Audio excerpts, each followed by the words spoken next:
Bon, ben on peut peut-être se présenter. Est-ce que je te présente ou est-ce que tu te présentes? Parce que je suis bénévole et tu es invitée. Présente-toi. Allez. Moi, c'est Axel Cazeneuve. Je suis étudiante en anthropologie et féministe, figurez-vous. Voilà, je travaille sur le jeu de rôle grandeur nature de façon générale, mais là, on va parler de problématiques plutôt issues de la fiction littéraire, ce qui est moins mon sujet, mais le féminisme, c'est davantage mon sujet. J'ai un blog féministe et fiction, tout ça. Vous avez ma petite carte ici, c'est super sexy. Voilà. Et ce sera tout pour moi. Hein. Je suis bénévole Imaginaire Livre depuis 3 ans. Donc moi je suis pas officiellement féministe, mais il ne faut pas m'embêter sur le sujet. Je suis auteure aux éditions du 38 et je dirige la collection du Fou, c'est une collection dédiée à l'imaginaire pour cette maison d'édition. Et sinon je suis prof. Voilà, c'est tout. Donc, on peut commencer quand même ou... Oui. Alors, donc aujourd'hui, on va vous parler de la construction du genre et de l'influence de la littérature, et particulièrement de la littérature fictionnelle, sur la construction du genre, pas uniquement chez les femmes, mais de façon globale. Et ce que l'influence des stéréotypes dans la littérature, comment ça peut influencer la construction du genre chez les lectrices, particulièrement sur le jeune public. Comment on se définit par rapport au modèle qu'on a, que ce soit en littérature ou d'ailleurs on va un peu élargir le sujet aux séries et au cinéma, puisque si on prend les jeunes actuellement, la grosse influence c'est bien plus, malheureusement, pas forcément, mais c'est bien plus les autres domaines fictionnels comme les séries, comme le cinéma, comme les jeux vidéo, que peut-être encore le livre. Donc Axel va commencer d'abord à nous faire un petit état des lieux et à nous exposer les mécanismes de ce mode d'influence. Et ensuite, on regardera avec moi les deux tentatives de la fiction de contrecarrer cette influence. D'une part, avec de la littérature fictionnelle critique, qui remet en question les modèles de façon active, et avec de la littérature plus jeunesse, qui donne de nouveaux modèles sans être critique, mais en posant les bases d'autres modèles, d'autres modes d'influence de la construction. Voilà, si tu veux commencer. Ok, alors, pour commencer, il faut rappeler un peu une base, qui est que le sexe et le genre sont deux choses différentes. En fait, le genre, c'est une identité socialement construite, alors que le sexe, c'est quelque chose de biologique. Donc, si on peut considérer qu'il y a à peu près que deux sexes, même s'il y a aussi des variations d'intersexes, etc., le genre peut prendre plusieurs dimensions. Et surtout, le genre n'est pas équivalent au sexe.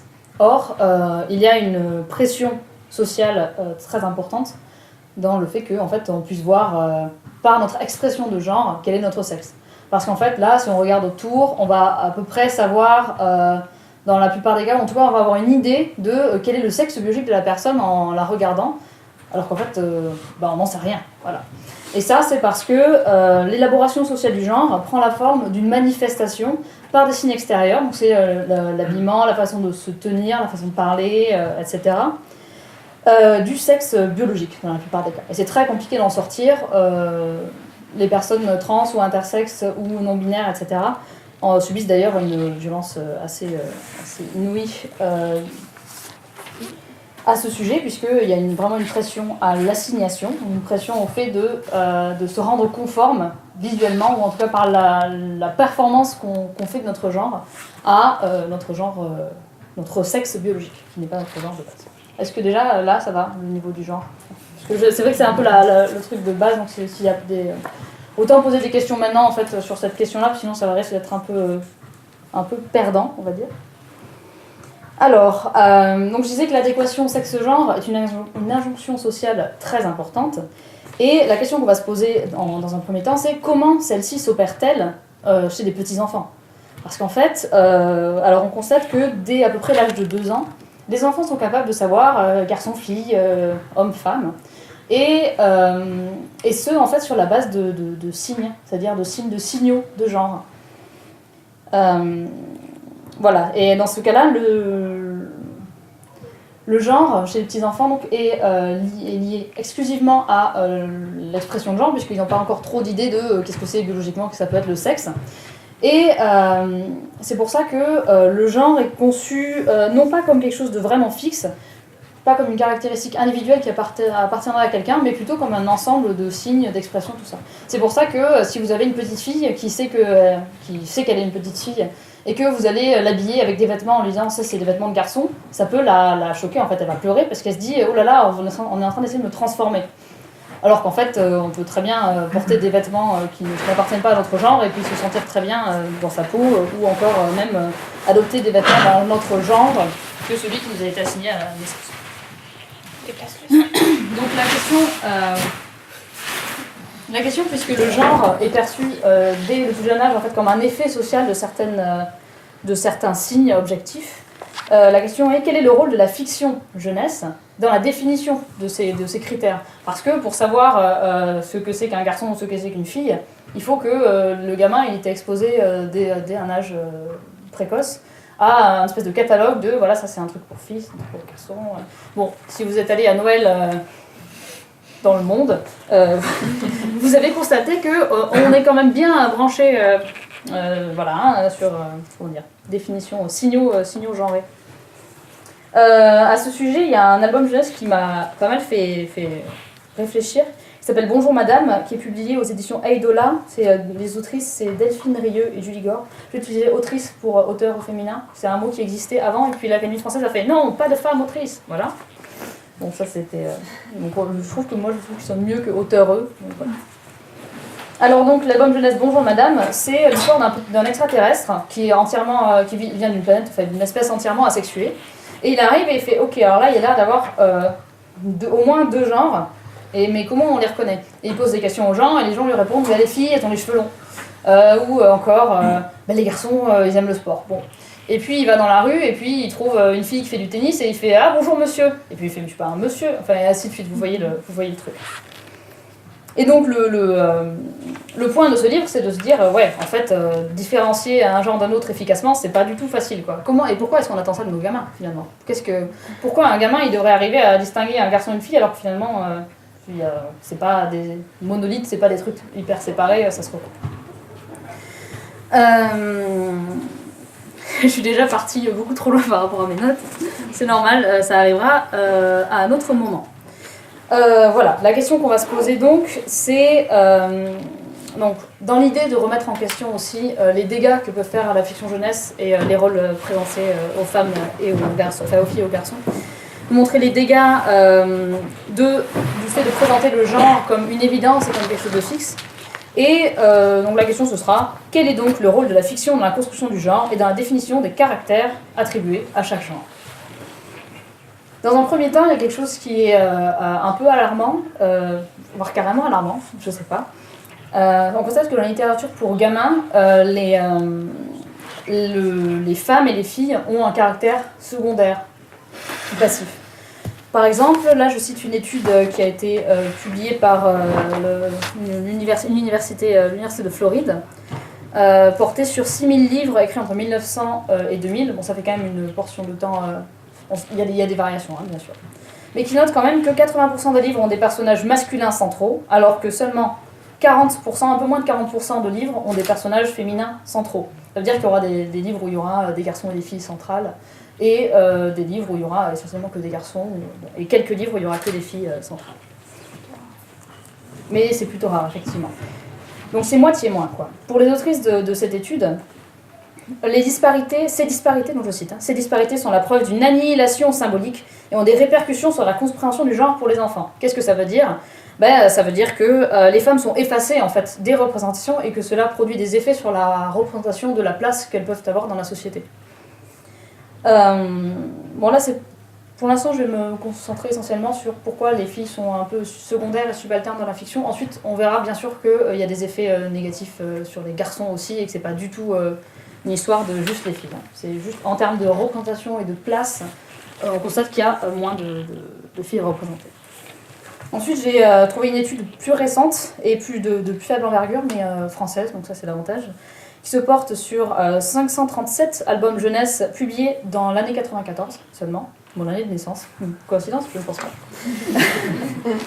L'étude s'intitule « Les représentations du masculin et du féminin dans les albums illustrés » ou « Comment la littérature enfantine contribue à élaborer le genre ». Donc vous comprenez que c'est un peu à pic là, ça tombe à pic. Et elles écrivent que si l'on accepte l'hypothèse que le sexe est la première catégorisation sociale, la question centrale, quoique rarement explicitée, est donc bien celle des identités sexuées, de la différence des sexes et des rapports sociaux de sexe.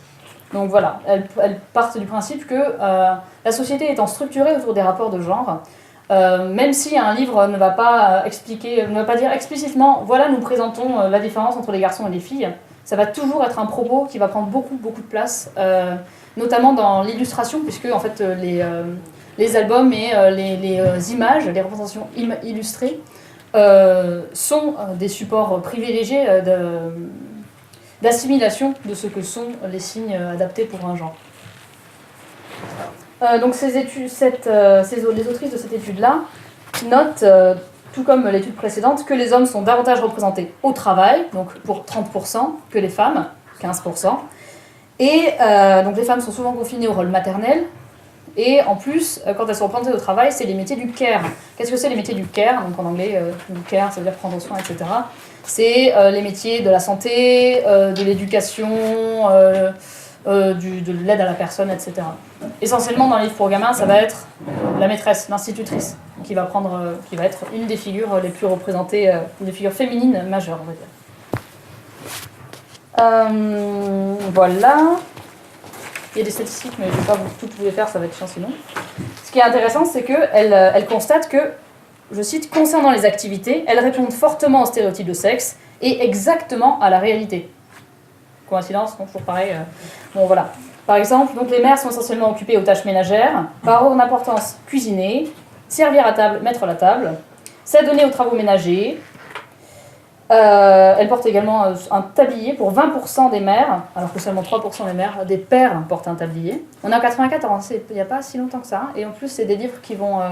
ça c'est un truc assez important je pense pour les livres jeunesse, c'est que souvent ils sont transmis de génération en génération, donc en fait il y a un certain temps de renouvellement je pense.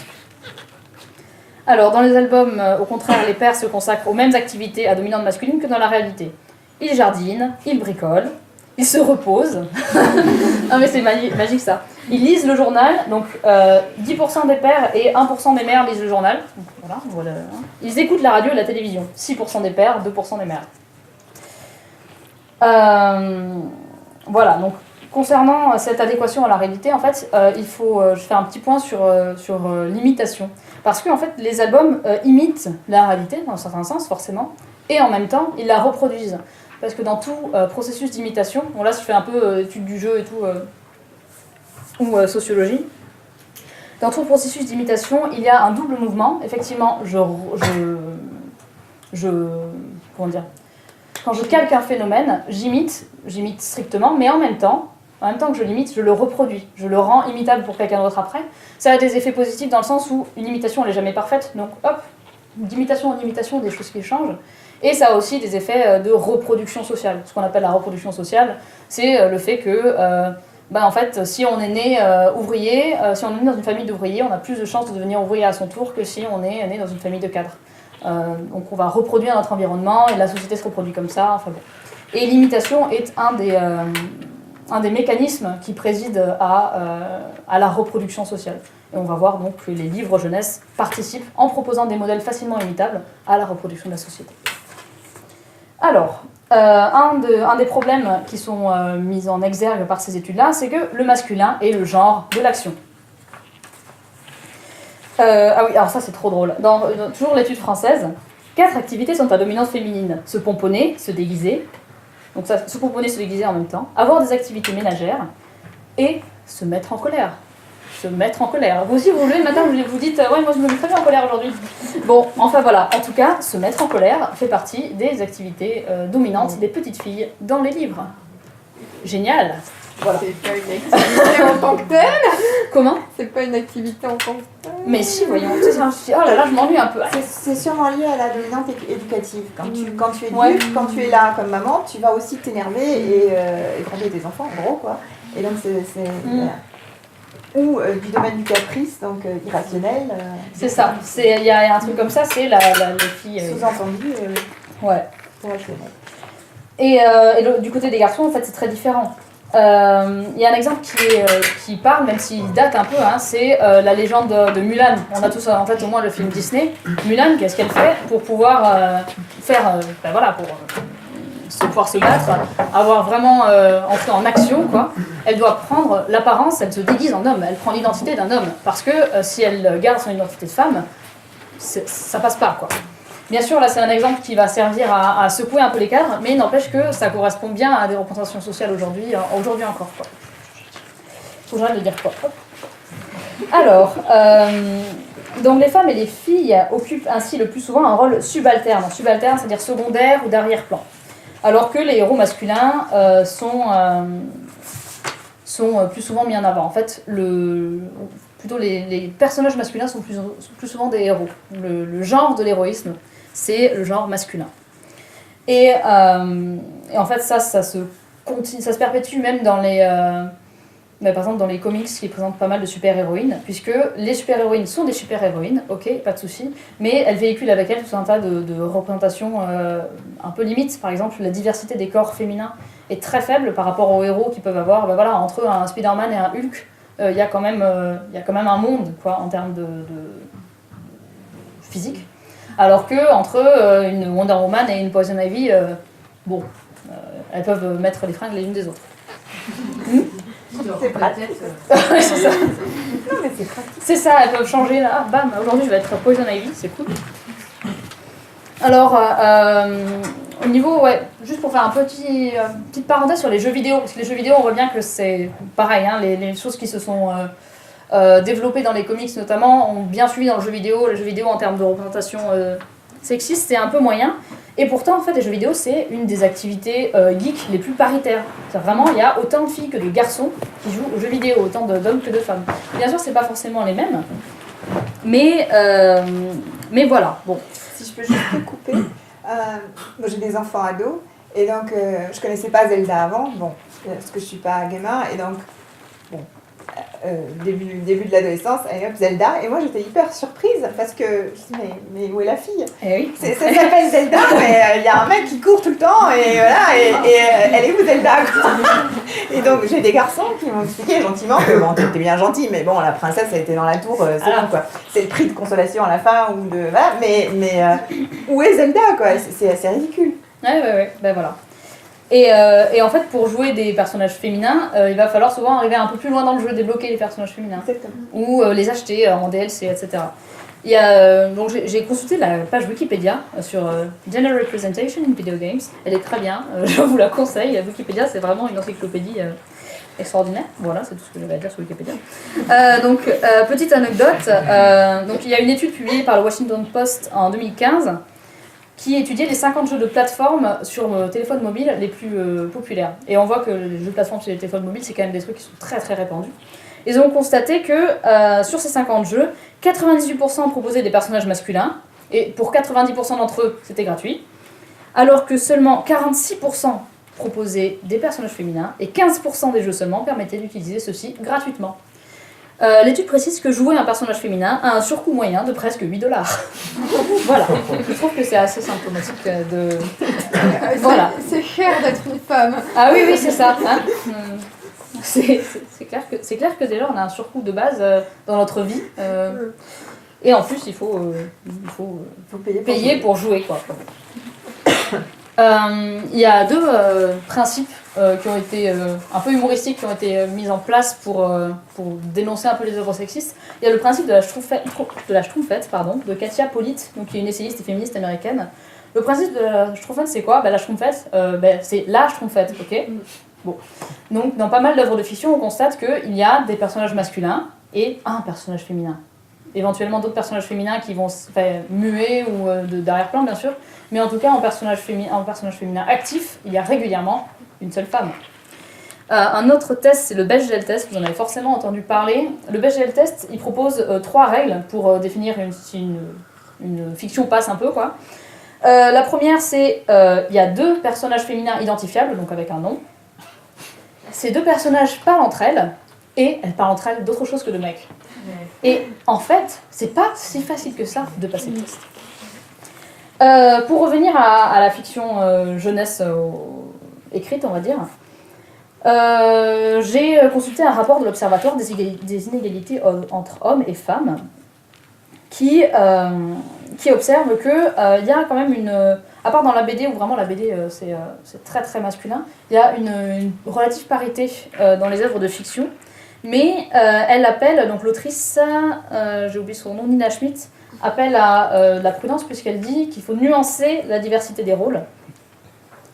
Parce que, dans un premier temps, tant par leur nombre que par leur rôle, les héroïnes féminines restent largement placées en situation d'infériorité. C'est-à-dire que même quand il y a des héroïnes de pouvoir, il n'est pas rare qu'on ait, je ne sais pas dans l'exemple, vous en avez appris sans doute, qu'une héroïne, qui est pourtant une héroïne, finisse par être défaite par un autre héros ou un vilain, ou sauvée par un autre héros. En tout cas, que même en ayant présenté un modèle subversif tout le long, à la fin, il y a une forme de défaite de ce modèle-là. Elle note que le héros masculin est nettement plus souvent présent et davantage plus décidé à partir à l'aventure. Ils sont bien plus souvent turbulents et comiques que les héroïnes, surtout ceux de la bande dessinée. Turbulents et comiques, ça vous... Non mais, enfin, ça vous parle, non ? Non, voilà, c'est un truc qu'on observe... là, j'ai pas de statistiques forcément, mais très, très tôt, tout gamin, dans tout l'enseignement, on va dire, jusqu'au moins au lycée, on voit que les garçons sont davantage extravertis, davantage prompts à rire, à faire des bêtises, que les petites filles. Ça passe aussi, je pense, par des présentations de modèles distincts pour les garçons et les filles. Alors l'autrice fait une critique, elle parle donc d'héroïnes non conformistes comme Mafalda ou Yoko Tsuno. Elle appelle à la prudence en rappelant que leur exceptionnalité a un effet de... Comment dire, sert au contraire à peut-être rappeler quelle est la vraie réalité des femmes dans le monde. Et elle note aussi quelque chose d'intéressant. Je ne suis pas forcément d'accord avec elle à ce sujet, mais en tout cas, c'est une posture qui va me permettre d'envoyer sur la suite, donc je vais la donner. Elle précise qu'elles ne sont pas forcément propices à l'identification, parce que trop éloignées peut-être d'une réalité plus quotidienne.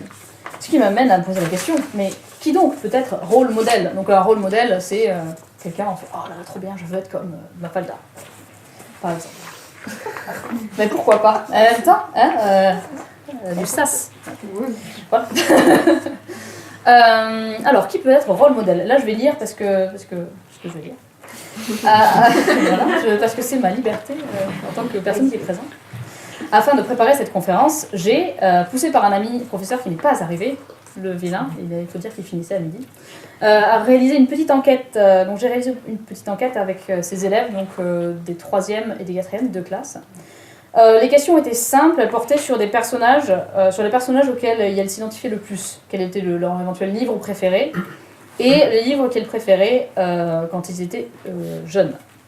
Alors, c'est 51 élèves, donc c'est vraiment pas grand-chose. Mais le caractère totalement stéréotypé des réponses m'emmène à me dire qu'il y a du boulot. Alors, 4 réponses sur 5, déjà, tout genre confondu, citent des personnages préférés ou profitent à l'identification du même genre que le leur. Ça, c'est important parce qu'on entend beaucoup de choses genre oui, mais par exemple le docteur dans Doctor Who. Doctor Who, ce n'est pas un rôle modèle masculin, c'est un rôle modèle humain. Enfin, vous voyez ce truc de base.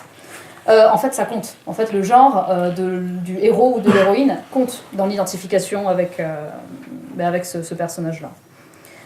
Et en fait, quand on dit le contraire, on contribue à invisibiliser les inégalités et invisibiliser les discriminations de représentation, notamment. Ça, je pense qu'il faut... Même si ça ne me fait pas plaisir qu'il y ait besoin que le personnage soit du même genre pour qu'il y ait une identification, c'est une réalité. Et si on ne travaille pas sur la diversité des personnages selon leur genre, on ne va pas non plus pouvoir travailler sur rendre un peu plus perméables les genres entre eux, y compris en termes de représentation. Qu'est-ce que je disais ? Qu'est-ce que je lisais ? Oui, c'est vrai, j'ai échoué, vous avez vu. Donc si les disparités de genre sont aussi importantes aussitôt, c'est aussi parce que les fictions, notamment les fictions destinées aux enfants, les livres, mais aussi les films, les mangas, les BD, il y a beaucoup de choses qui ont été citées. Les séries aussi, vive Netflix. Oh là là, c'est un placement de produit, ça, je crois. Qui sont donc, notamment les fictions destinées aux enfants, perpétuent les inégalités de genre et les représentations des genres et de leur position dans la société. En analysant les données d'enquête concernant la littérature jeunesse favorite des filles et des garçons, donc de cette petite échantillon-là, j'ai constaté qu'un tiers des lectures des filles étaient occupées par des problématiques de vie quotidienne. Donc, ce que j'ai mis dans vie quotidienne, c'est l'histoire de famille ou la vie de quartier ou des amis. Alors que c'est seulement 17% de lectures de garçons.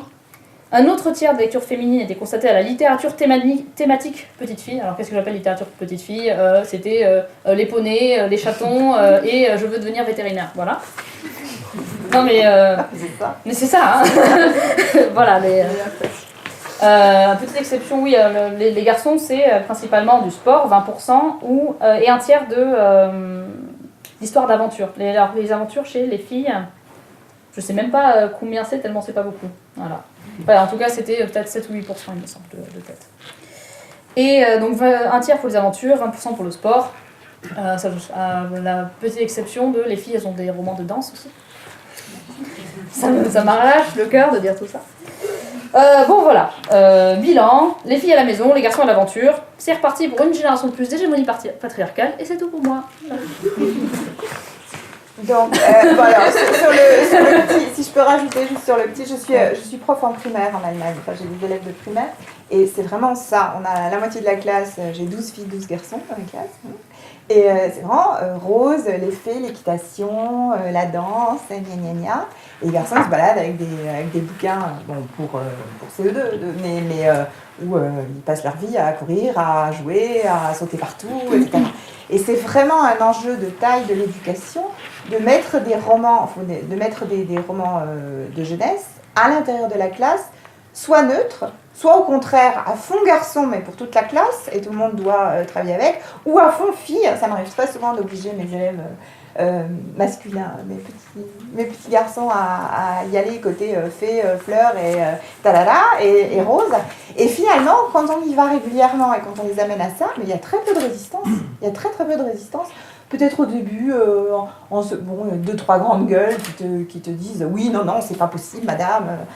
Moi, je lis pas un truc rose avec un poney dessus. » Il suffit d'insister un tout petit peu. Et à 7-8 ans, au bout d'un moment, toute la classe lit le machin avec le poney rose. Ça pose de problème à personne. Si on le ramène de façon positive. Et voilà.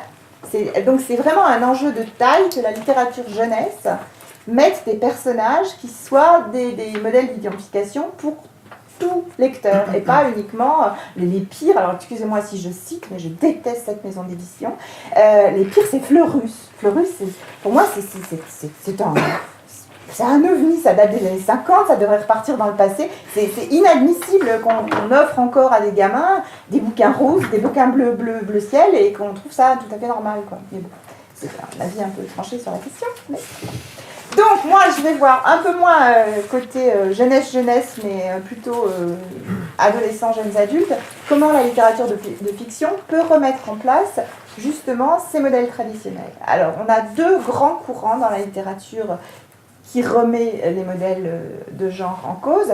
On a tout un courant qui est ancré dans le passé, on va dire à partir du 19e siècle, de critique de la société, de critique de la littérature, de critique des modèles traditionnelle de façon active. C'est-à-dire on prend un lecteur qui a déjà construit son identité, généralement une lectrice, qui a déjà construit son identité de genre grâce à des modèles traditionnels, à cause des modèles traditionnels, donc qui est enserré dans une prison de stéréotypes, et on va l'amener par la fiction à réfléchir sur sa propre identité à travers la réflexion sur les identités des personnages de fiction.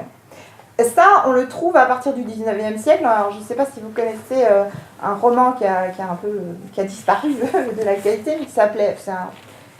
c'est une fiction mathématique, ça s'appelle Flatland, et ça a été écrit par un Anglais. Alors, mon accent anglais, je vous pardonnerai...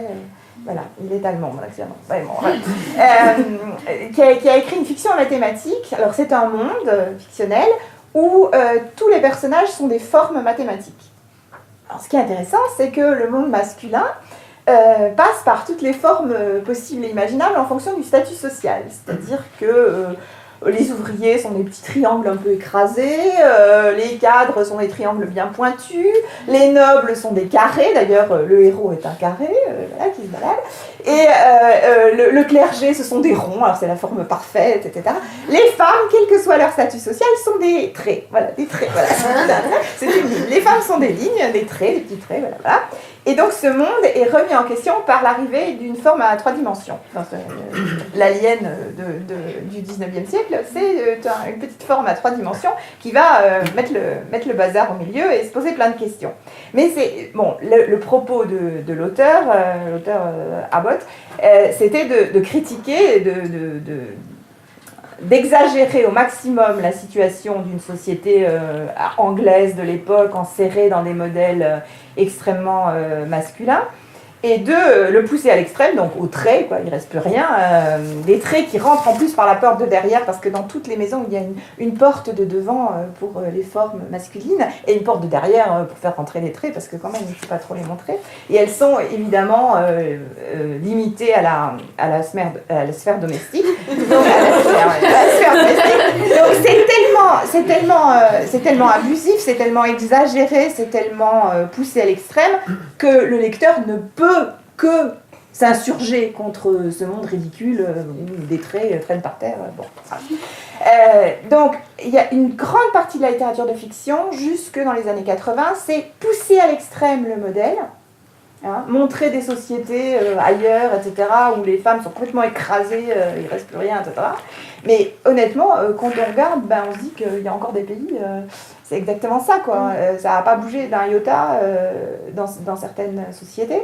Donc, pousser à l'extrême, oui, pour nous, quand on lit ça, on se dit, non, mais attends, c'est bon, il exagère carrément. Mais en fait, ça colle très bien à certaines situations sociales de certains pays encore à l'heure actuelle, et de certaines situations aussi domestiques ici, de temps en temps, on s'en sort pas mal. Alors, en 1999, il y a aussi Quand le dormeur s'éveillera de Wells, qu'il a écrit juste après La guerre des mondes, 1 an après.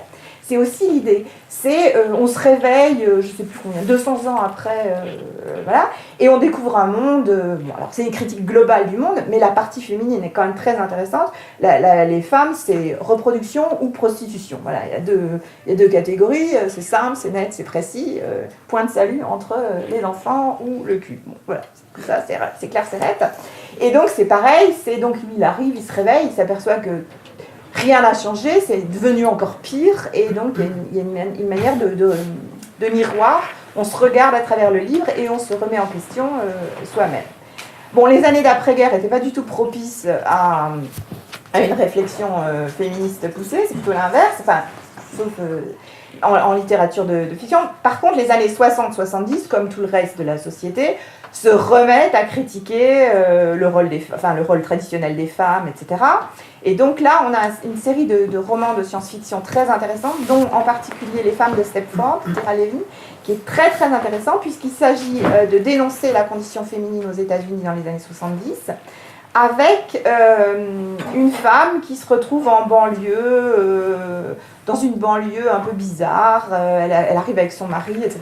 Et elle s'aperçoit qu'autour d'elle, toutes les femmes, un peu comme dans une secte, n'ont plus aucun droit, etc. Et en fait, on observe la modification, elle arrive avec son mari, et la modification pas seulement d'elle, qui elle se rebelle, mais son mari qui progressivement se met dans le moule, alors qu'il était complètement normal avant d'arriver, puisque tous les mecs sont comme ça et que les nanas s'écrasent, petit à petit c'est confortable, hein, on s'installe dans le truc, et là elle va commencer par essayer de se rebeller, et finalement elle va finir un peu lobotomisée, exactement comme les autres. Donc c'est vraiment flippant, c'est vraiment l'idée un peu qu'on retrouve dans la servante écarlate, qui depuis l'année dernière, grâce à la série, est redevenue un sujet de conversation. On s'aperçoit que des sociétés occidentales très, très en avance sur le rôle des femmes, etc., peuvent très facilement rebasculer. Hein, l'idée, c'est, on n'est pas sorti de l'auberge, on peut rebasculer du côté... Il y a aussi, dans les années 70, des romans de science-fiction où, par exemple, on met 2 planètes, une lune et une planète. Alors, une planète, c'est domination masculine, et puis la lune, c'est égalité parfaite, alors ils s'observent les uns les autres, etc. ou alors une femme d'une société du futur où tous les hommes ont disparu. Ah oui, tous les hommes ont disparu. Ah, on a éliminé le problème. Revient dans les années 70 aux États-Unis par une machine à remonter le temps et est un peu choquée de tout ce qu'elle voit. Donc c'est toujours le regard extérieur sur une situation poussée à l'extrême, stéréotypée, pour faire réfléchir le lecteur. Hein. Ça, c'est la première période de la littérature critique pour déconstruire le genre. Parce qu'il faut voir, alors tout le monde qui est là, hein, on disait c'est pas que les femmes, parce que en fait les femmes souffrent d'une absence de représentation, tandis que les petits garçons grandissent avec une surreprésentation extrêmement flippante, parce que c'est une surreprésentation qui apporte des modèles très clairs auxquels il faut correspondre. C'est-à-dire, il faut partir à l'aventure, il faut réparer la voiture, il faut changer l'ampoule pendant que madame fait le poulet dans la cuisine. Il faut. Alors les filles, il faut rien du tout. Hein, surtout, il faut rien, c'est bon. Vous faites rien, vous restez à la maison, c'est tout bon, c'est tout bon. Donc ça pousse à rien faire. Et les garçons, ça pousse à se retrouver en situation d'échec, avec une pression énorme sur les petits garçons qui grandissent avec des obligations. Hein, il faut être le super-héros, il faut avoir des gros muscles, mais en même temps il faut être intelligent, drôle, etc. C'est quasi impossible, quoi. Le stéréotype du super-héros, moi je suis contente d'être une fille quand je vois ça, c'est hyper flippant, quoi. Donc c'est entre le rien et le trop, hein, pour chacun des sexes. Et il y a forcément un juste milieu que la littérature peine à trouver. Il faut dire que le juste milieu est un peu ennuyeux aussi, quoi. On peut pas proposer des héros qui trouvent que tout est bien, tout est normal, tout est moyen. Bon, ça n'intéresserait pas forcément les lecteurs, mais quand même, il y a quand même quelque chose, quoi. Alors, les nouvelles générations de littérature fictionnelle, c'est l'inverse. On ne critique pas, mais on essaye d'écrire une littérature positive qui ouvre multimodèle, hein, qui permet aussi les modèles traditionnels, mais pas que, hein, qui ouvre sur plusieurs personnages, qui ne soit pas trop genré, hein, que chacun puisse trouver, etc. Et qui essaye de sortir. Mais on va voir que c'est pas si facile. Que ce soit les auteurs, les lecteurs ou les héros eux-mêmes, on finit quand même par se retrouver toujours au niveau du départ. Alors déjà, j'aimerais dire que c'est pas seulement la littérature moderne, il y a, surtout pour les filles, des modèles dans la littérature passée. Si on prend une Elisabeth Bennett, par exemple, dans Orgueil et préjugés, on est là-dedans. On est dans « je refuse tout, je prends le risque d'être malheureuse, mais j'accepte le risque d'être malheureuse pour ne pas me conformer à la norme sociale. » Bon, et au final, talada, elle a le gros lot qui quand même, bon, c'est un peu quand même tout le temps la même chose, c'est Darcy, quoi. Donc, d'un côté, elle remet tout le modèle en cause, c'est une héroïne à laquelle on peut s'identifier, elle est là, mais on nous dit quand même que finalement, quand on a tout réussi et tout bien fait, qu'est-ce qu'on gagne ? Un mec. Bon, c'est quand même un peu limité, et c'est ça partout, et encore jusqu'à maintenant. Si on prend aussi un truc qui a marqué ma génération, non même pas la génération de mes parents, Jo, l'héroïne des 4 filles du Dr March. Alors vous êtes beaucoup trop jeunes tous pour comprendre, mais c'est un truc qui a marqué des générations de nanas, quoi. Et c'est pareil, elle fout tout en l'air, c'est pareil, c'est Elisabeth Bennett, elle fait son truc, elle va à fond dans son machin, elle perd tout, on lui dit qu'elle va être malheureuse, et finalement, tada, bingo, elle a le type le mieux de l'histoire à la fin, quoi. C'est toujours pareil. Donc,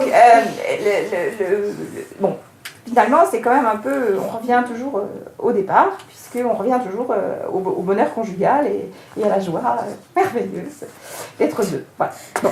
Donc, c'est un peu limité. Donc, on se dit, peut-être qu'on va avancer maintenant. Mais si on prend les héroïnes modernes, qui sont effectivement des super modèles au niveau du genre pour les filles, qu'on prenne Hermione dans Harry Potter, qu'on prenne Katniss dans Hunger Games, ou qu'on prenne Triss dans Divergent, pour citer que les gros monstres qui influencent énormément les ados, bah, à part Hermione, les autres, au final, tada, j'ai le mec le mieux de l'histoire, et voilà, et à la fin, je suis contente, et je suis deux, et on fait des bébés, et c'est trop bien.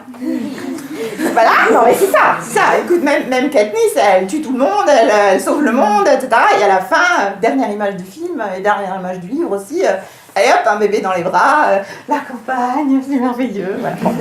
C'est un peu limité quand même, on aurait préféré la laisser dans d'autres situations que elle a le droit d'être heureuse, mais enfin ça limite un peu le cadre du bonheur quand même, un joie, bonheur, hétéro, à deux, dans la campagne, avec des bébés. Ouais. Elle est traumatisée. Oui, elle est traumatisée aussi, mais si tu veux, quand même, on aurait pu trouver une autre fin. Tris, c'est pareil, dans Divergent, elle finit avec le bellâtre de l'action, c'est le plus beau, et en plus il est sensible, c'est trop cool et tout. Bon. Elle aurait pu finir toute seule aussi et heureuse, mais non, voilà. Il y a qu'Hermione, alors Harry Potter quand même, rendons hommage à Harry Potter. Hermione, elle finit pas avec le héros de l'histoire, elle finit avec un autre, etc. Bon, et c'est elle qui continue à lui dire ce qu'il faut faire. Donc c'est pas mal, on avance dans la catégorie féminine. Mais bon. Je sais même plus avec qui elle finit. Oh, inacceptable. Ah mais oui, Bon. j'avoue. Donc on est quand même dans un rapport amoureux. Et si on prend d'autres modèles, et ben quand elles refusent le modèle, elles morfent quoi. Quand elles vont au bout du truc et qu'elles n'acceptent pas non plus l'amour hétéro qui est proposé en fin de... Elles en prennent quand même pas mal dans la tronche. Si on prend Arya Stark par exemple, elle a quand même 3 valises à apporter avant d'arriver au bout. Hein. C'est violent. Si on prend... ah oui, un truc qui me dépasse complètement, c'est Le Seigneur des Anneaux et Le Hobbit. Non mais si, la production hollywoodienne a changé énormément de choses, a modifié, a soi-disant modernisé, etc. Mais, alors là, ce qu'on n'a pas du tout modernisé, c'est les rôles et les genres et les modèles de genre dans l'œuvre. Alors que Tolkien ait écrit comme ça à son époque, bon, on peut discuter, il n'était pas très visionnaire de ce point de vue-là, mais après tout, il vivait dans une autre société. Bon. Que le film reprenne tous les stéréotypes de genre et tous les ratios aussi, si on peut rajouter les gros vilains dans Le Seigneur des Anneaux qui travaillent avec le méchant, c'est toutes les populations du Sud. Hein. Alors, ils arrivent avec leurs éléphants, les Arabes, les Noirs, allez hop, tous les méchants. Allez. Est-ce qu'on était obligé de reprendre ça dans le film? Est-ce qu'on ne pouvait pas modifier légèrement le côté... Enfin, oui, il y avait du boulot, quoi. Et alors, côté filles, alors, Le Seigneur des Anneaux, c'est quand même très... Le film est encore pire que le livre, je trouve. La seule qui se rebelle, c'est la cavalière, je ne sais plus comment elle s'appelle, Éowyn, elle se rebelle, elle en prend plein la tronche, elle ne récupère pas le gars qu'elle voulait, et on lui colle un prix de consolation, puisqu'elle tombe amoureuse en étant infirmière du frère de machin, de bidule à la fin. Enfin bon, bref, on la case avec un syndrome de l'infirmière. Les métiers du Caire, tout ça. Et après, il y a encore pire, il y a le Hobbit. Dans le Hobbit, il n'y a pas de personnage féminin. Donc, l'industrie hollywoodienne, oh là là, comment vont faire les jeunes adolescentes pour s'identifier au film et venir dans les salles. Alors, pof, on lui crée un petit elfe Toriel et on la met au milieu. Alors, vu de loin, c'est très positif. Cet elfe refuse le bellâtre de service Légolas pour, là, elle tombe amoureuse. Bon, alors ça c'est un peu le syndrome de l'infirmière, d'un nain complètement blessé, traumatisé, qui est en train de crever, enfin bon bref, quoi, la totale. Et qu'est-ce qu'on fait? Alors on pourrait dire, bon, ça, elle est sortie du lot, elle a hasard, elle se fait, alors d'abord il meurt, hein, donc on t'explique bien que les amours atypiques entre elfes et nains, c'est pas possible, hein, ça finit mal, ok, on l'a bien compris en tant que j'ai 13 ans et je suis allée au cinéma, alors tu comprends bien, c'est pas le bon, ça marche pas, d'accord, et après on la renvoie à la maison avec le chef des elfes, allez hop, tu vas, et... Si on tire si on va à la conclusion, elle perd aussi l'amitié du bellâtre de service, puisqu'elle n'est plus dans les films suivants. Tu me diras, ils ont été tournés avant et ils n'existaient pas. Mais quand même, sur le principe, sur l'histoire, c'est ça, quoi. Elle ose sortir du rang, et donc on la coupe en petits morceaux, à la fin, il lui reste plus rien. Le mec qu'elle aime, il est ratiboisé, elle retourne à la maison, enfin, c'est quand même lourd, quoi. C'est lourd de conséquences. Donc en fait, il y a très peu d'œuvres de fiction qui vont jusqu'au bout. Si, il y a l'héroïne de la culture pop des années 90, on va dire, Buffy, qui, je sais pas comment on dit en français. Buffy, bon, d'accord.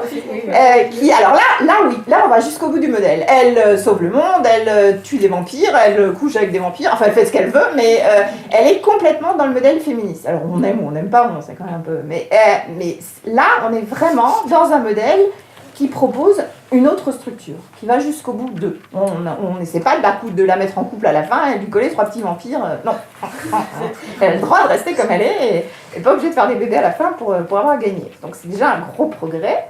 Ensuite, on a quand même des œuvres ou des auteurs américains qui travaillent là-dessus. Moi, j'aime beaucoup les sagas fantasy de Lynn Fleveling, donc Le Royaume de Tobin, je ne sais pas si c'est quelque chose à quelqu'un, ou Night Runners. Alors, on peut aimer, on peut pas aimer le style, etc. Mais c'est très intéressant parce qu'elle travaille vraiment sur des personnages genrés atypiques. Le Royaume de Tobin, au début, c'est une fille, mais son jumeau... au début, c'est un garçon, mais en fait, c'est une fille dans le garçon qui va finir par sortir, parce que c'est deux jumeaux, voilà, donc il y a une espèce d'identité fantôme. Et ça, si on lit vraiment entre les lignes, et pas simplement l'aventure de fantasy, Le Royaume de Tobin, c'est une vraie analyse du coming out, de sortir d'une identité qui t'est imposée, quoi. Elle est née bébé, c'est une fille, son frère jumeau meurt, mais pour la sauver, parce qu'il faut absolument que ce soit un garçon, on colle par un sortilège de magie noire l'apparence du frère décédé, du jumeau décédé, sur la fille. Donc en fait, jusqu'à même presque la fin de la série, elle est avec ce corps de garçon, tout en n'étant pas un garçon. Donc elle aime les garçons, mais alors bon, c'est pas du tout le sujet principal du livre. Hein. Le sujet principal du livre, c'est l'aventure du royaume de Scala. Mais c'est très très intéressant du point de vue du personnage qui finit par sortir. Et autour d'elle, les personnages secondaires ont des identités genrées et sexuelles diverses et variées, et rien ne pose un problème. Tout est admis. Ça, c'est très très important, la normalisation. Parce que en littérature, souvent, il y a une copine lesbienne, il y a un pote homo, etc. Mais justement, d'abord c'est le pote, et il est identifié comme par ça. C'est-à-dire qu'il a des réactions qui sont liées à son statut, il a des amitiés ou des amours qui sont liés à sa fonction de pote homo, voilà, mais il n'est pas normalisé. Donc le gros enjeu de la littérature actuelle, c'est de dire, ok, on a des personnages divers et variés, mais c'est pas leur orientation genrée ou sexuelle qui les oblige à telle ou telle action, c'est complètement pas liés avec ça, hein. Ils ont une vie normale, et à côté de ça, ils sont comme ils sont, mais ils sont pas obligés d'en faire tout un pataquès à chaque chapitre. C'est bon, quoi. Et elle est vraiment là-dessus. Sa deuxième série, son cycle Night Runners, c'est 2 héros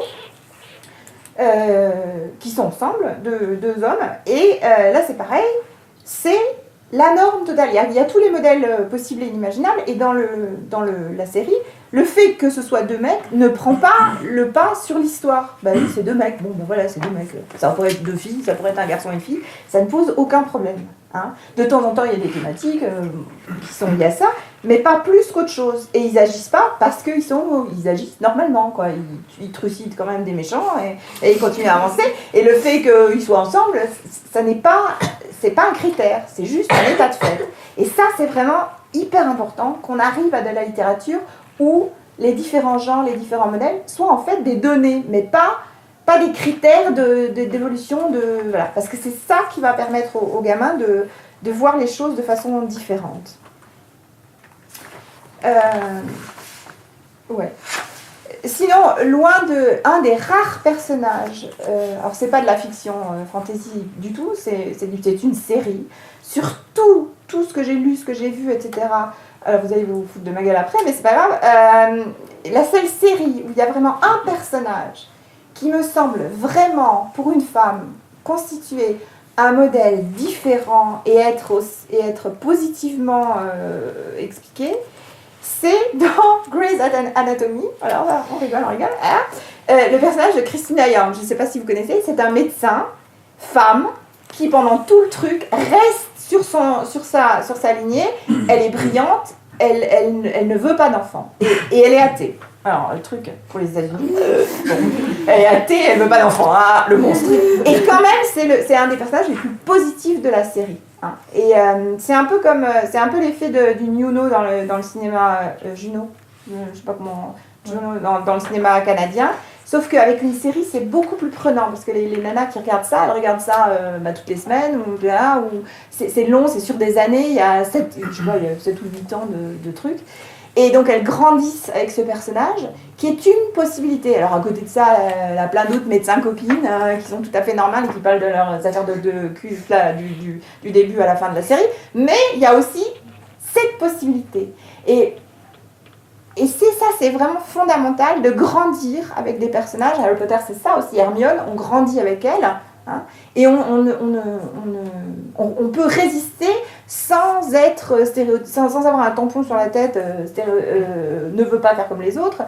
On a le droit de ne pas faire comme les autres et il se passe rien, ou alors il se passe quelque chose, mais c'est pas lié au fait qu'on n'a pas fait comme les autres. Le problème des héroïnes d'avant, c'était que elles faisaient pas comme les autres, et alors soit elles avaient le gros lot, hein, ça y est, j'ai le super type, soit elles en prenaient plein à la tronche comme Toriel, mais c'était pas normal, et c'était lié au fait qu'elles s'étaient rebellées. Alors qu'il faut trouver des gens qui vivent en dehors des modèles de société, et qui perdent, qui gagnent comme ça, mais indépendamment du fait qu'ils se soient libérés du modèle de société. Voilà. Donc je sais pas ce que vous avez à en dire, ce qui vous a marqué quand vous étiez gamin, ou même maintenant, hein, parce que par rapport à moi, vous êtes tous des gamins, donc ce qui vous marque encore et ce qui vous a fait grandir.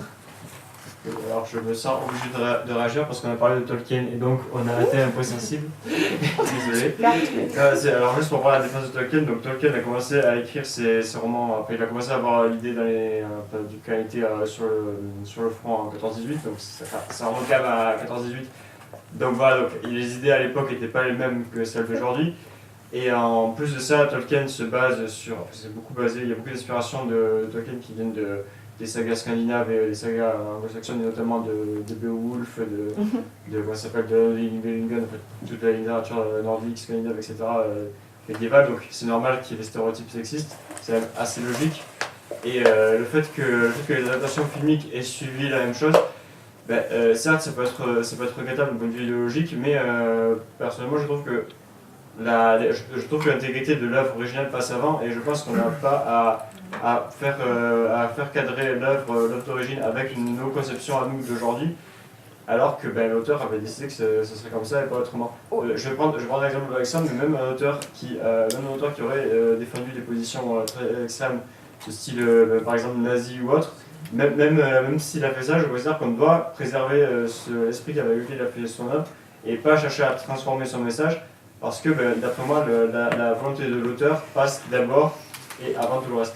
Alors, même s'il a dit les plusieurs atrocités, c'est important de garder son message. Par exemple, Lovecraft, c'est un auteur que j'adore, et qui tient des propos qui sont sexistes, qui sont misogynes, qui sont racistes aussi.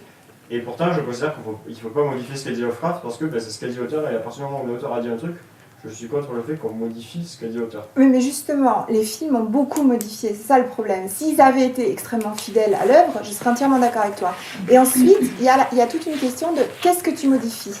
Par exemple, au théâtre, c'est tout à fait normal de moderniser une pièce, hein, et de garder le message central de l'œuvre et le message, mais adapté au public et à l'époque. On trouve au théâtre, on trouve ça génial quand un metteur en scène modifie pour moderniser, transpose, etc.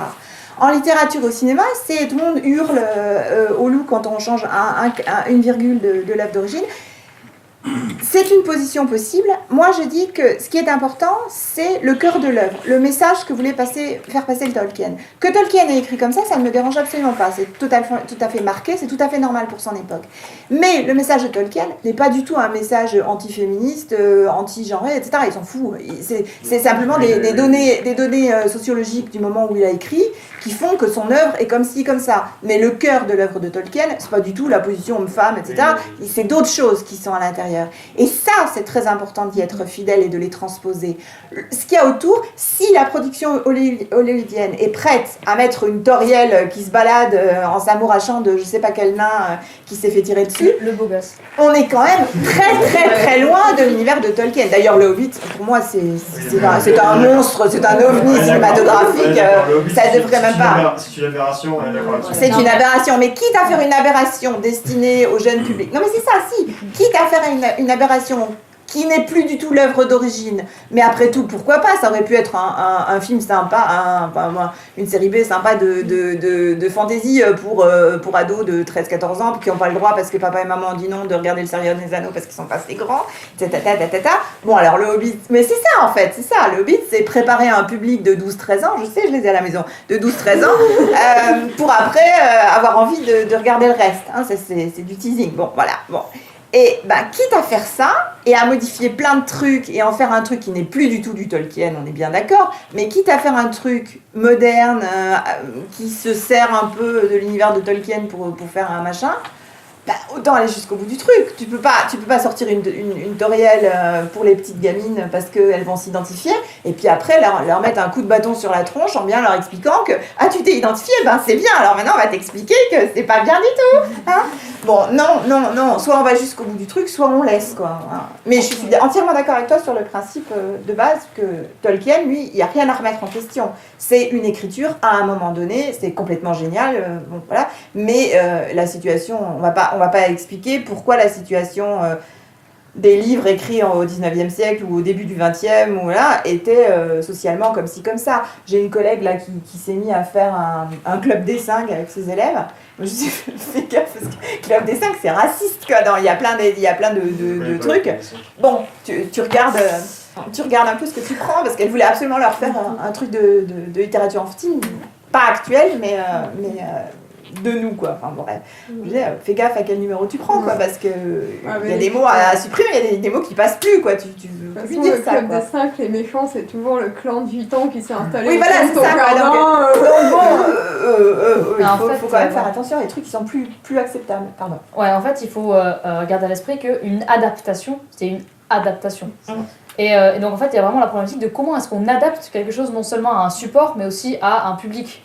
Et en fait, adapter et modifier les choses dans une adaptation, c'est obligatoire et ça n'est pas du tout censuré. On va pas rajouter des personnages dans le roman. Mais si. Tutoriel. Oui, mais dans le roman, Ah, je veux dire, on va pas d'accord. rééditer des livres en disant genre c'est Tolkien qui l'a écrit, regardez, il a utilisé l'écriture inclusive. On fait pas ça. Mais bon, voilà. Il y a presque pas de dialogue. Ils l'ont fait en changeant pas mal de noms propres. Ouais, bon. Alors ça me dérange davantage. Moi, je me suis récemment, pour parler un peu de science-fiction et tout ça, je me suis récemment mis à Voltron, The Legendary Defender, donc qui est une histoire de méca dans l'espace avec 5 adolescents terriens qui trouvent des robots vaisseaux spatiaux en forme de lion avec des pouvoirs magiques. Oui, pour rentrer dans le délire. Et du coup, dans le groupe des 5 héros, il y a Pidge, qui est en fait la fille du groupe, mais qui au début se présentait comme garçon, puisqu'en fait elle était infiltrée dans l'école pour pouvoir récupérer des données sur la disparition de sa famille, et elle se présentait comme garçon.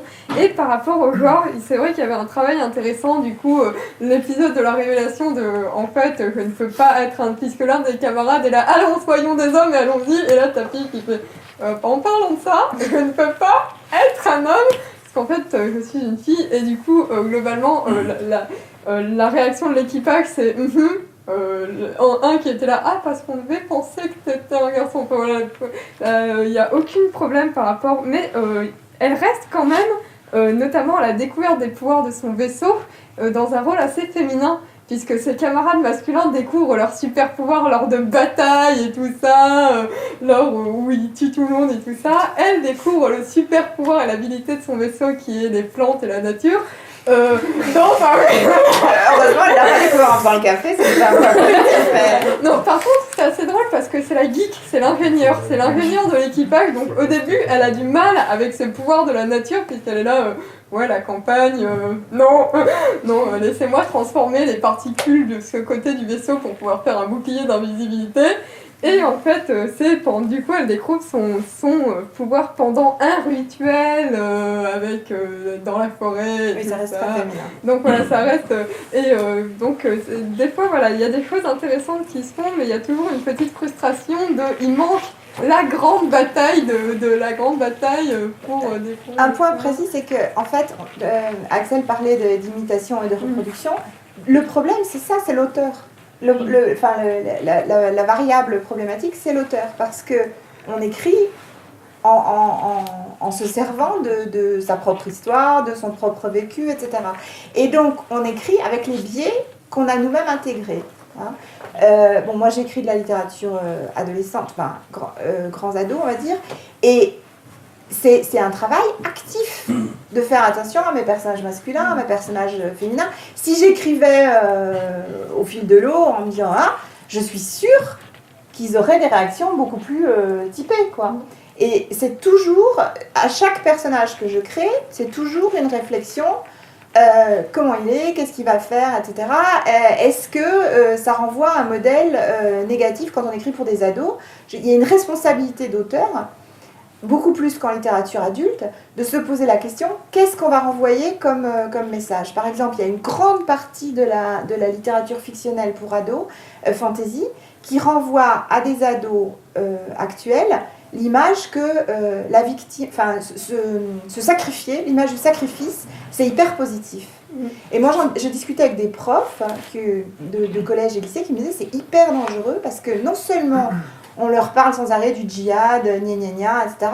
Et après, ils lisent des bouquins où le top du summum, le top du top, c'est de se sacrifier, de mourir pour sauver le monde. Non, tu sauves le monde, mais tu crèves pas, quoi. Ou alors tu sauves pas le monde, mais tu meurs. Mais c'est pas forcément celui qui sauve le monde qui doit mourir, parce que sinon, sur des gamins de 12-13 ans, ben, ça induit une espèce de valorisation du sacrifice personnel qui pose problème. Alors, ça n'a plus rien à voir avec la problématique, mais c'est pour dire que ce qu'on écrit, ça a un impact direct. Alors après, bon, on est lu, on n'est pas lu, c'est pas le problème, mais on devrait toujours écrire en pensant à la réception.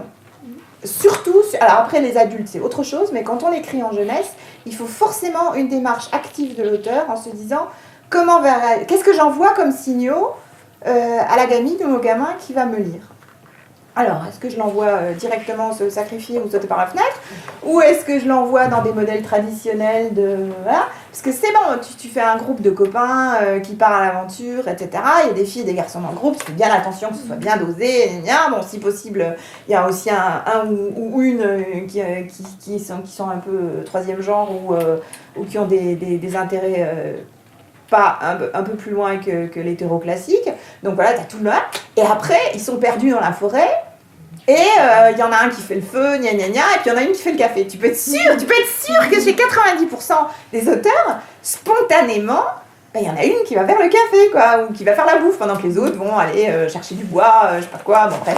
C'est inné, quoi, parce qu'on a tous eu des mamans qui étaient plus dans la cuisine que les papas, et donc quand on a un personnage qui va faire le café, ben, allez hop, c'est la fille qui va se taper la popote. Et ça a l'air complètement anodin, mais en le faisant, on recrée un modèle que les lecteurs d'après qui vont lire ça ou qui vont regarder la série où la nana fait la popote, déjà chez eux à la maison, t'as 90% de chances que ce soit déjà comme ça, parce que ça change quand même très très très très très lentement dans la société. Donc déjà chez eux, ils voient leur père et leur mère avec des fonctions relativement claires et distinctes et genrées.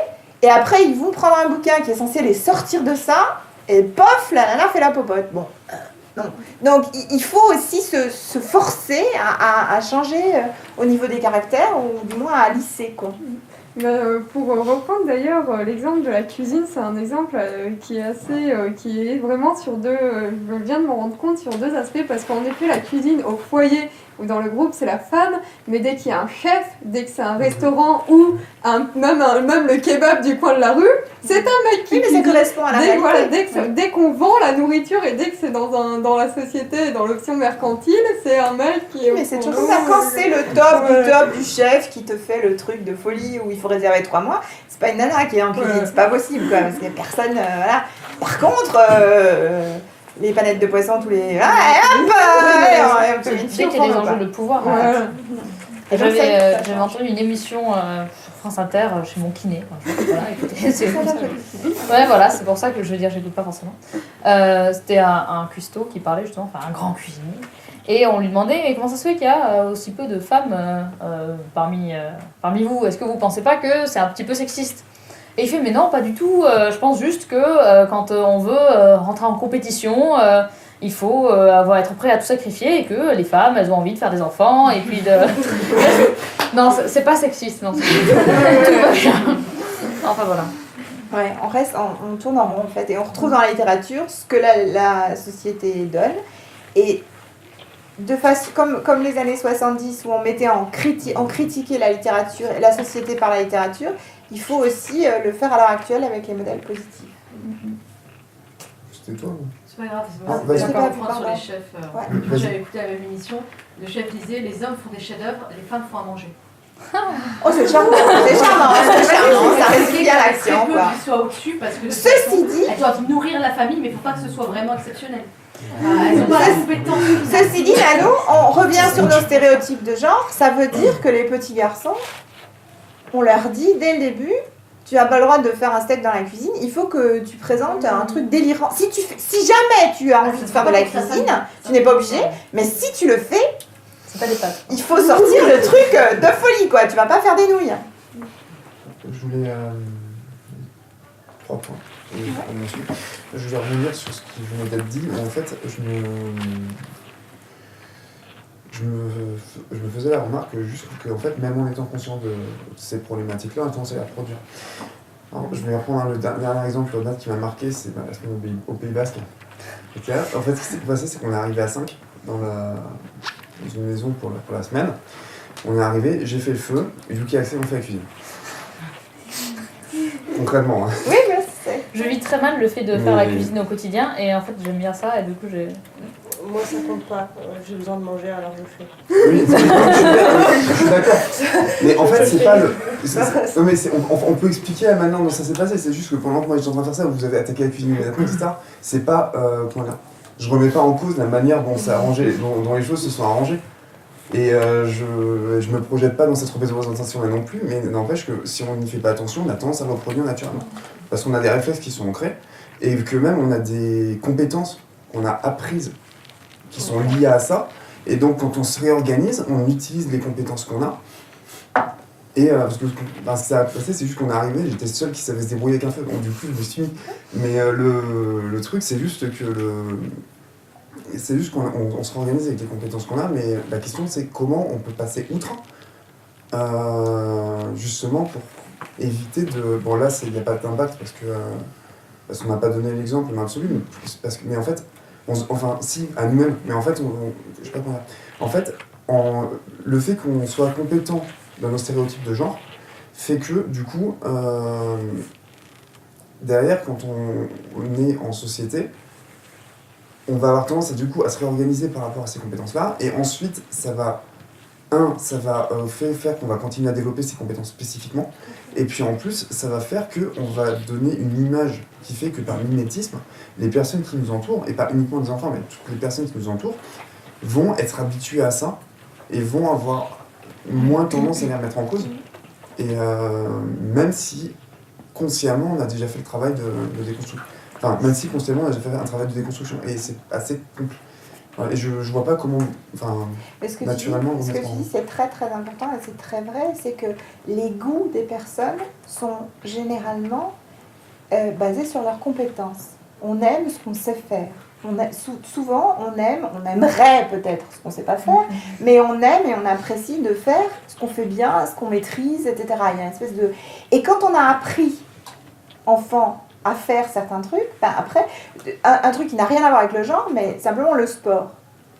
Si tu fais du sport dès que tu es petit, si tu tombes dedans tout de suite, s'il y a 1 an et demi, tu vas à la gymnastique et au baby swim, et à la natation pour les bébés, etc., et ben, tu n'auras jamais à apprendre à faire du sport. Le truc le plus horrible de la Terre, c'est quand t'es pas sportif, de te dire « Oh putain, faut que je fasse du sport !»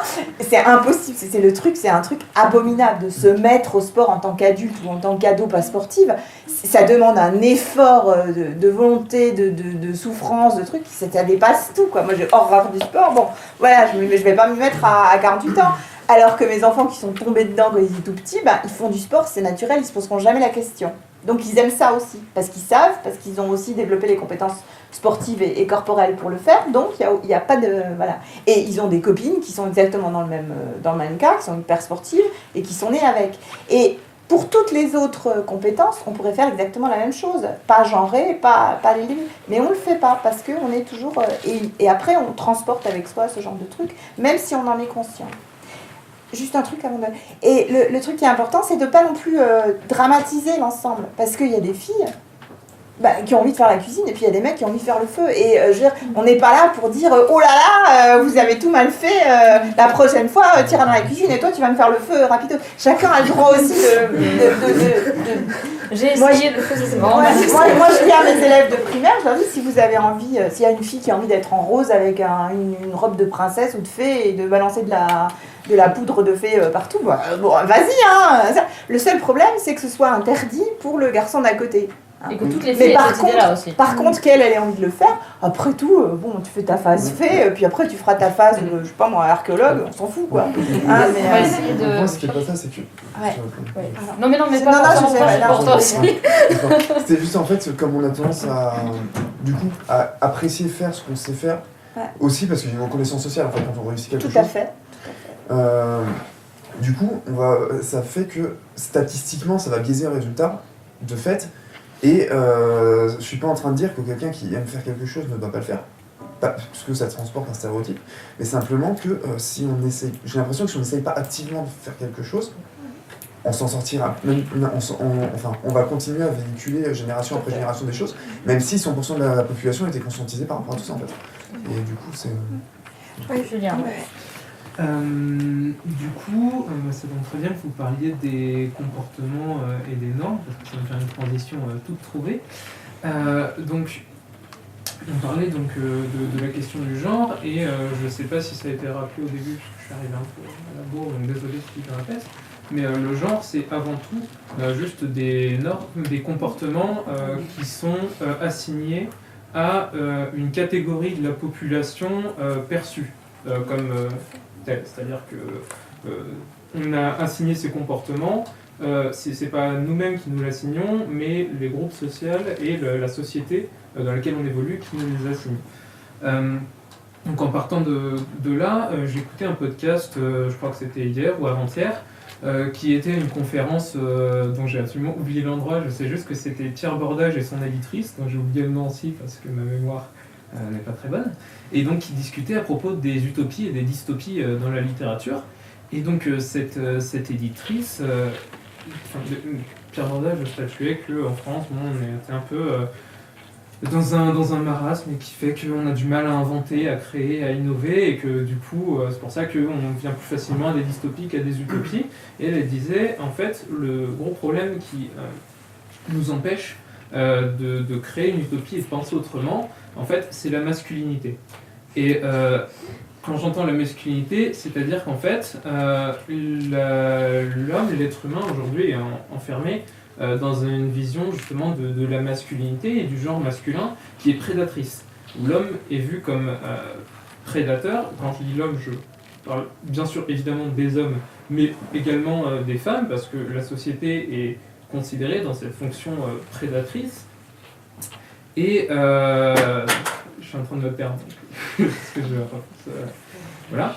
Et en fait, il me disait que finalement, le moyen qu'on aurait peut-être de trouver, de former une nouvelle utopie, ce serait de former une utopie peut-être où on aurait détruit en fait cette masculinité, cette prédation de l'autre et des gens, et on arriverait à créer des récits et des sociétés, puisque c'était dans le cadre d'un salon du livre, dans lequel on mettrait plutôt en avant des choses comme la coopération en fait. On arrêterait de développer cette compétition qui est forcée, et même, je pense, dans les récits pour enfants, si on prend les quêtes initiatiques, notamment dans le cadre des livres pour petits garçons, bon, je ne suis pas du tout spécialiste là-dedans, mais j'en ai lu quelques-unes, et on est toujours dans l'adversité, c'est-à-dire que le méchant, la princesse à sauver, il faut aller la sauver en tuant le monstre ou le dragon. Il faut toujours tuer, vaincre, posséder. Et je me demande si, dans le cadre de ces réflexions sur le genre qu'on essaye d'avoir ici, s'il ne pourrait pas être intéressant, ou possible, ou si c'est quelque chose qui se fait peut-être aujourd'hui, d'essayer d'imaginer des récits pour enfants qui justement se débarrasseraient de cette adversité et essaieraient de penser une initiation en coopération, ensemble, en partageant ses savoirs, ses idéaux, ses expériences de vie, plutôt qu'en les acquérant à la pointe de l'épée, quoi, finalement. Mon point de vue d'anthropologue là-dessus, c'est que quand il y a pas mal d'initiations masculines qui sont marquées par la coopération, mais justement entre hommes. Et ça crée, ça renforce une dimension patriarcale très importante, puisque les hommes ayant été initiés entre eux, il y a un fossé qui se crée avec les femmes. Donc en fait, la masculinité trouve son chemin, on va dire. Je pense que c'est un point intéressant, mais c'est vrai qu'il faut faire attention à comment on le fait aussi. Mais déjà, il faut commencer sur le niveau au-dessous, c'est-à-dire pas forcément homme-femme, mais le problème de la prédation. C'est-à-dire, on a des littératures enfantines en fiction, enfin enfantines, ados on va dire, en fiction, qui sont extrêmement manichéennes. Il y a les grands méchants, puis il y a les grands gentils. Hein. Et ça, c'est vraiment un problème de taille, c'est-à-dire qu'il y a toujours le tout blanc, le héros à la pointe de l'épée, qui va aller se battre contre les forces du mal. Voilà, et puis il va vaincre les forces du mal pour sauver le reste du monde. Bon, et non, chaque méchant a forcément une composante gentille, et puis même à la limite, de son point de vue. C'est pour ça que c'est très très important d'avoir des romans jeunesse multifocaux. Donc, ce sont dans les discuter sur Alia, que chaque peuple a ses raisons d'être comme il est et d'agir comme il est. Et ces raisons, c'est le mal absolu pour le peuple d'à côté, mais pour le peuple qui est le mal absolu, non. il fonctionne dans un système tout à fait normal, et puis c'est les autres qui viennent l'ennuyer dans son territoire, quoi. Il a le droit d'être comme il est, quoi. Donc, et ça, c'est vraiment fondamental d'arrêter de nous envoyer des chevaliers armés du bien absolu pour aller vaincre le mal absolu. Parce que ça, c'est déjà le début. Et ensuite, évidemment, le chevalier est un mec. Bon. Oui. En fait, j'ai l'impression que dans la littérature, il n'y a pas beaucoup de changements. Enfin, j'ai l'impression que souvent, quand il y a des livres qui sont publiés, c'est conforme à ce qui a toujours été fait, c'est-à-dire les petites filles, c'est les princesses, et les garçons, ils jouent aux voitures. Et c'est assez compliqué parce que du coup, ils inculquent ça, et pour les gens, ça paraît bizarre qu'un garçon joue avec des poupées ou qu'une fille joue avec des voitures. C'est double tranchant. Tu as ce que veulent les lecteurs, donc les éditeurs vont produire ce que veulent les lecteurs. Et comme les éditeurs produisent ça et qu'il n'y a que ça sur le marché, les lecteurs sont éduqués à aimer ça et à vouloir ça. C'est comme la télé. La télé à l'heure actuelle, c'est une poubelle ambulante. Mais on vous apprend, dès que vous êtes petit, à aimer cette poubelle donc, et à demander encore plus de détritus. Alors hop, on produit encore plus de détritus et on demande encore plus de poubelles. Bon, en littérature, heureusement, on n'en est pas là, mais on reproduit les modèles. Le pire, on n'en va pas en discuter aujourd'hui, mais le pire, c'est la romance, quoi. Enfin, là, il y a de quoi sauter par la fenêtre du 3e étage et de s'écraser en bas, parce que c'est déprimant à un point, c'est abominable. Et les lectrices qui lisent ça, elles demandent exactement ça. Donc, oui, mais justement, c'est abrutissant. Mais il y a. Et ça arrive progressivement, et c'est super, parce que du coup, il y a quand même des gens qui restent dans le truc ancré, genre, oui, mais les garçons, quand même, il faut qu'ils fassent des voitures, les trucs, tout ça, machin. Je suis désolée, mon cousin a joué aux poupées avec nous parce qu'il avait 3 cousines, donc les Barbie, il y avait que ça à la maison. Il est normal. Et écoute, maintenant, il a des Lego, machin. Il peut jouer avec tranquille, quoi. Et sa sœur joue avec ses petites voitures, et pourtant, la Reine des Neiges, machin. Ça, donc tout est possible. Sauf qu'il faut l'admettre. Voilà, c'est tout. Oui, pardon, ça fait 2 heures. Il est tout au fond. Oui, sur la question des représentations féminines, moi spontanément je me suis mis à chercher justement quelles étaient les héroïnes de la littérature, mais aussi dans les films, dans les séries, etc. Et j'ai remarqué que la plupart du temps c'était des héroïnes qui avaient des pouvoirs magiques, des sorcières en réalité. Donc il y a le versant mauvaise sorcière et le versant bonne sorcière comme Hermione Granger évidemment, qui est sur le podium. Mais ça m'a fait l'effet un petit peu de... C'était positif, mais en même temps c'est négatif, je trouve, parce que l'héroïne féminine doit avoir des pouvoirs magiques pour prétendre à la place de l'héroïne, alors que le garçon ou l'homme, le héros, n'a pas besoin forcément de ces traits de caractère. Il faut juste des muscles. Voilà, exactement. Et après, j'essaie de chercher aussi dans les séries. Bon, c'est assez rare, par exemple, dans House of Cards, c'est une femme de pouvoir, mais c'est quand même la femme du président. Et j'ai pas vu Grey's Anatomy, donc je sais pas si... Il y a une flopée de nanas hyper genrées, stéréotypées, voilà. Et une qui sort de la... du truc. Donc... Et du coup, je ne sais pas si dans la littérature, ça se confirme également. Si, enfin, littérature jeunesse, si il existe des personnages féminins qui se détachent de ces attributs magiques. Mais c'est pour ça que Divergent et Hunger Games ça a autant marché, parce que là, on a des nanas qui sont à l'origine normales. Bon, alors évidemment, elles sont un peu hors du lot, etc. Bon, parce que sinon, il n'y aurait pas d'histoire, mais c'est pareil pour les garçons. Mais elles ont pas d'attributs particuliers, pas de magie particulière, Elles sont même pas riches. Elles sont pas riches, enfin, elles sont normales, mais bon, elles sont normales, quoi. Elles sortent pas du tout du lot à l'origine, et elles vont quand même avoir une destinée, et souvent avec des stratégies de coopération. Hein, un des trucs le plus marquant dans Hunger Games, c'est que les autres ils partent la fleur au fusil pour tuer tout le monde et gagner, et elle veut pas tuer celle-là, enfin elle veut tuer personne en gros, elle est dedans, mais bon. Et ça c'est ce qu'on disait tout à l'heure sur la prédation. Finalement c'est un film très prédateur, mais ceux qui gagnent à l'intérieur de ce modèle-là, c'est la non-prédation, c'est d'autres modèles. Donc c'est pour ça que ça a eu un impact tellement énorme. Mais tu as raison, dans le gros de la littérature, voilà. On a dimanche une conférence sur les minorités, alors les autres minorités, pas que les femmes, mais par exemple les handicapés, etc., ou les minorités raciales dans la littérature.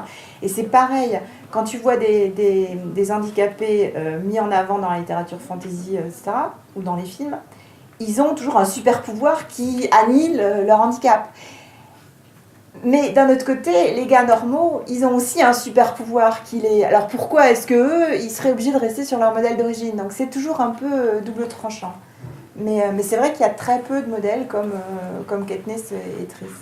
Alors il reste 5 minutes, Okay. donc je vais vous demander de réfléchir bien à si vos interventions soient courtes. Si vous avez des trucs intelligents à dire ou pas. Non, mais juste à pas s'étaler hanche. Non, c'était par rapport au retour sur la prédation, en effet. Alors, je vais donner the référence de mon livre de quand j'étais en 5e, 4 filles et un jean. Non. D'accord. Donc elle a dit non. Tu nous raconteras tout à l'heure.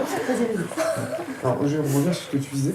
Je trouve qu'il y a un point intéressant là-dessus, c'est que je trouve qu'en fait, dans Buffy, il y a l'autocritique qui est faite de ça, à travers le personnage de Willow. Oui, c'est vrai. Puisque Willow tombe dans la drogue de la magie, en fait, dans la saison 6.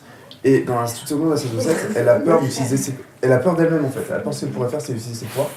Et ce qui fait qu'elle revient à sa compétence, son super pouvoir, entre guillemets, qu'elle avait avant de faire de la magie, qui est le hacking, en fait.